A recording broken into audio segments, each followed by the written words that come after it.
വരുമാനം കുറഞ്ഞത് കാരണം ലോണിൻ്റെ പല അടവുകൾ മുടങ്ങുകയും അവസാനം അങ്ങോട്ട് പോകെ ബാങ്ക് ജപ്തിയിലേക്ക് നീങ്ങാൻ ഇടയായി. അങ്ങനെ അദ്ദേഹത്തിൻ്റെ സ്ഥാപന ജംഗമ വസ്തുക്കളൊക്കെ ജപ്തിയായിപ്പോയി. അതിൽ നിന്ന് കരകയറാനായിട്ട് ശ്രമിച്ചപ്പോഴത്തേക്ക് കൂടെ ഉണ്ടായിരുന്ന കൂട്ടുകാരന്മാരെല്ലാം കൈയൊഴിഞ്ഞു.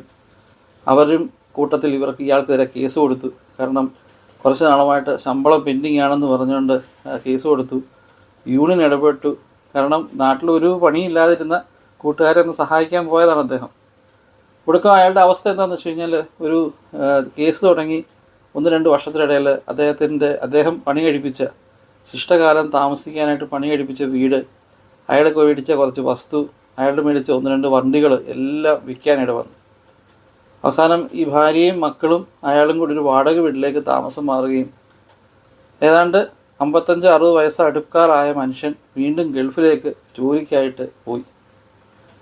ജോലിക്കായിട്ട് പോയത് വലിയൊരു വീട് വെക്കാനല്ല, ഇപ്പം നിൽക്കുന്ന വീടിൻ്റെ വാടകയെങ്കിലും കൊടുക്കാം, കുഞ്ഞുങ്ങളുടെ പഠിത്തം തുടർന്ന് കൊണ്ടുപോകണം എന്നുള്ളൊരു ധാരണയിലാണ്.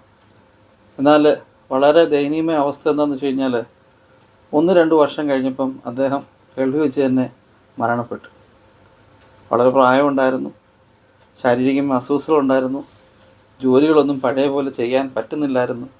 ഈ ഒരു അവസരത്തിൽ വീണ്ടും